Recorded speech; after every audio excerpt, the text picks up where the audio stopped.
আসসালামু আলাইকুম দর্শক, আজকে পানির মতো সহজ একটা বিকালের নাস্তার রেসিপি শেয়ার করব। আজকের নাস্তাটা তৈরি করতে যে সকল উপকরণ আমি ব্যবহার করেছি সবগুলো উপকরণ সবসময় আমাদের হাতের কাছেই পাওয়া যায়। নাস্তাটা ঠিক কিভাবে তৈরি করেছি সেটি জানার জন্য পুরো ভিডিওটি প্রথম থেকে শেষ পর্যন্ত দেখার অনুরোধ থাকলো। সেই সঙ্গে প্রতিদিন নতুন নতুন রেসিপি পাওয়ার জন্য আমার চ্যানেলটি সাবস্ক্রাইব করে রাখার অনুরোধ থাকলো। নাস্তা তৈরি করার জন্য প্রথমেই আমি একটা ডো তৈরি করে নিব। তার জন্য একটা মিক্সিং বলে 1.5 কাপ ময়দা, 1 টেবিল চামচ চিনি, 1/4 চা চামচ কালো জিরা, পরিমাণ মতো লবণ ব্যবহার করেছি। সবগুলো শুকনো উপকরণ একটুখানি ভালো করে মিশিয়ে নিব। যখন ভালো করে মেশানো হয়ে যাবে ওই পর্যায়ে এখানে আমি ব্যবহার করব 2 টেবিল চামচ রান্নার রেগুলার তেল। এবারে তেলের সাথে ময়দার মিশ্রণটাকে বেশ ভালো করে মিক্স করে নিতে হবে।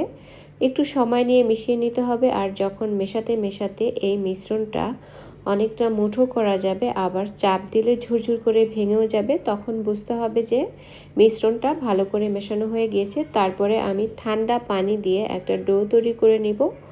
তো ডোটা কিন্তু একটু শক্ত করে তৈরি করতে হবে। নর্মালি রুটি পরোটার জন্য যেরকম ডো তৈরি করি তার থেকে একটু শক্ত করে ডোটা তৈরি করে নিব। তারপরে ডোটাকে আমি 20 মিনিটের মতো রেস্টে রেখে দিয়েছিলাম। এখন আমি এদিকে একটা পুর তৈরি করে নিব। পুর তৈরি করার জন্য আমি 3টা আলু মিডিয়াম সাইজের সেদ্ধ করে ভালো করে ম্যাশ করে নিয়েছি। 1/4 কাপ কাঁচা পেঁয়াজ ব্যবহার করেছি।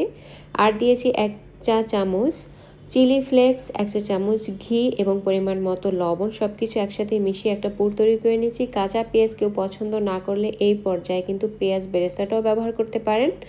এখন আমি ফিরে আসছি ডোয়ের কাছে। ডোটা থেকে আমি এখন ছোট ছোট করে লিচি কেটে নিব। সবগুলো লিচি একসাথে তৈরি করে নিয়ে তারপরে আমি নাস্তা তৈরি করতে যাব।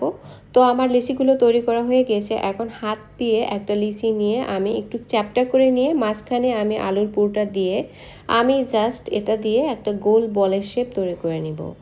তো এরকম করে প্রত্যেকটা নাস্তা কিন্তু গোল করে আমি তৈরি করে নিব। আমি আরও একটা নাস্তা তৈরি করে দেখিয়ে দিচ্ছি। এটি কিন্তু খুবই সহজ, বেলাবেলির কোনো ঝামেলা নেই। জাস্ট গোল করে একটু বল শেপে তৈরি করে নিলেই কিন্তু নাস্তাটা তৈরি হয়ে গেল। আমি সবগুলো নাস্তা কিন্তু ইতিমধ্যে তৈরি করে নিয়েছি। আর যে প্লেটে রাখতে হবে সেই প্লেটে কিন্তু অবশ্যই একটু ময়দা ছিটিয়ে রাখবেন, আর না হলে প্লেটের সাথে লেগে যাওয়ার সম্ভাবনা থাকে।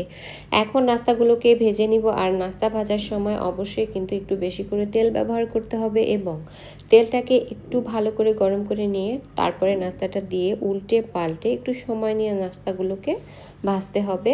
আজকের নাস্তাগুলো যেহেতু একটু মোটা তাই একটু ধৈর্য ধরে সময় নিয়ে ভাজতে হবে। তাহলে কিন্তু নাস্তাগুলো খেতে অনেক বেশি মজা হবে এবং উপরের লেয়ারটা অনেক বেশি ক্রিস্পি হবে। তো আমি সবগুলো নাস্তা কিন্তু ইতিমধ্যে ভেজে নিয়েছি। এখন জাস্ট গরম গরম পরিবেশন করে নেওয়ার পালা। কাঁচা পেঁয়াজের সাথে কিংবা সসের সাথে দুটোর সাথেই কিন্তু খেতে অনেক বেশি মজা হয়।